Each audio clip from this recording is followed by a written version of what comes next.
Hi, my name's Helen. I'm part of The Forge, and this month our series is called Alive. It's a series where we're looking at discovering and fulfilling our purpose in life. And today I'm going to chat to Kat and we're going to talk through this whole idea. So great to talk to you, Kat. Thanks for doing this. I know a little bit about you, don't know you really well, but do you want to just tell us who you are and a little bit about yourself? Yep. So I'm Kat, I'm married to Ben, and we have two... Which Ben? There's a lot of Bens around. Oh, there is. Ben Lasky, worship leader-esque. Sorry about that. Yes. So we have two children, JJ and Taylor, and we moved to the Forge about 7 years ago now. And we are a foster family. So this series, as we said, is called Alive, and it's about this whole idea of people discovering and fulfilling their purpose in life. Now, I think for some people that might be a concept that they've never thought about before, might even feel a bit intimidating, but it's definitely something that for you would resonate with, and you would say, yeah, discovered my purpose and I'm fulfilling that purpose. Do you want to tell us about that a little bit? Yeah. So I think I've kind of had an idea for quite a while of sort of the area that, you know, my purpose is in as such. Okay. So I've always had a heart for children and families.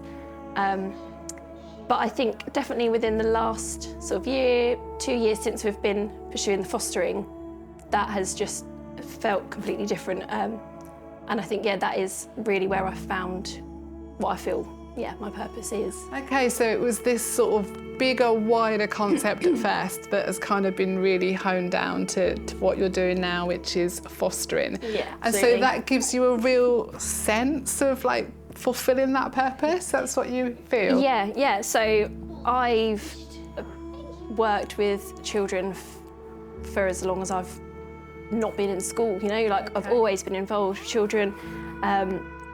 And I've also always really felt sort of a passion for working with people that are sort of on the margins and just, yeah, about, I guess it's a justice thing, isn't it, for people on the edge of society, and a lot of that came from the charity that I do work with and things like that. But I think within that, I've worked in the sector and I've worked with people with additional needs and with children, but it's never quite, that fulfilment within me of this is really where I feel that I should be. Okay, interesting. So for you, having discovered your purpose, living it out, actually that has massive impact on your family, doesn't it? This isn't something that is just personal to you, which it would be, I guess, for some people in other areas. So how have you navigated that as a family? You've obviously needed the whole family to be on board with that. How have you navigated that? You said, you know, you're married, you've got 2 children. Yeah, I think that was probably our biggest concern, or one of the concerns, that especially with fostering, like you say, that's not just about me, it's not just about me and Ben, it is our whole family, it's our house.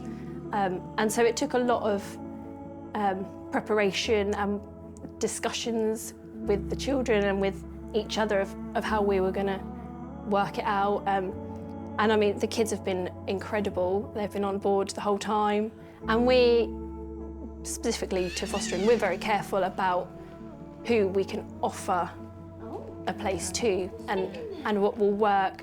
And that is really supported by social services and things like that. So that's great.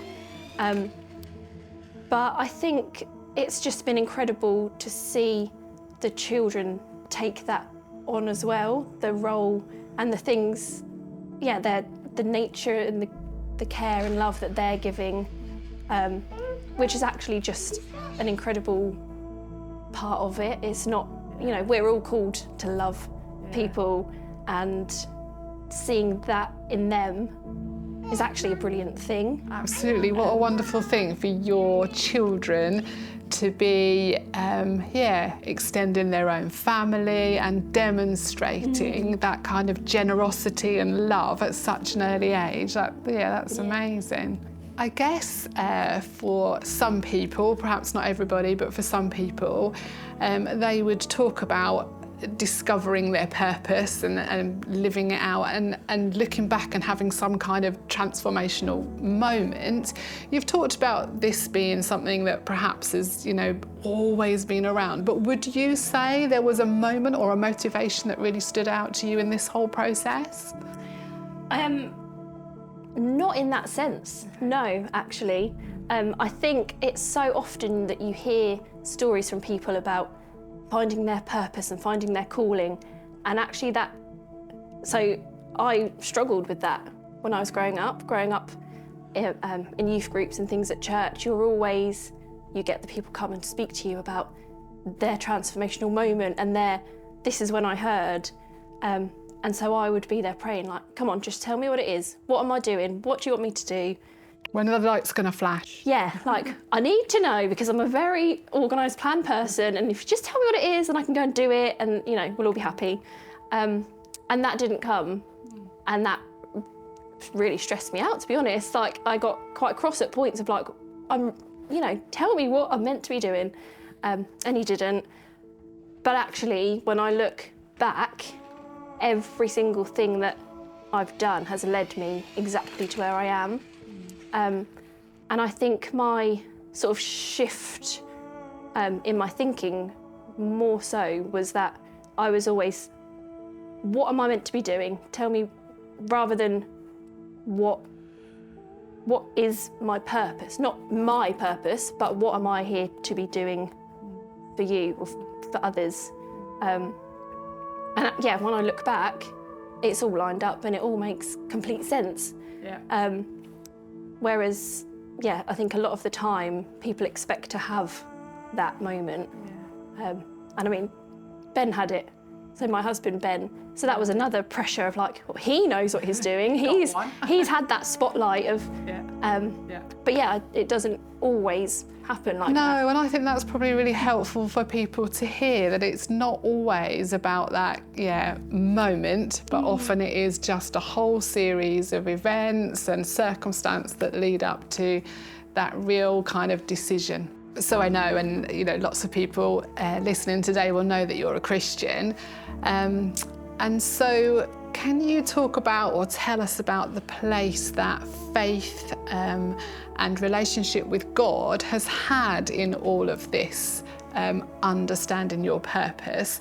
Because it's more than just a decision about work or a lifestyle choice, isn't it? This is something that for you stands right alongside your Christian faith.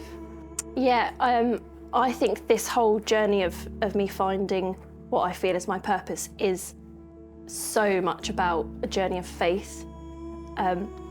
Because, like you said, it wasn't just a normal work decision as such, because I was in a management role, I was working in social care, which, is within the area that I felt.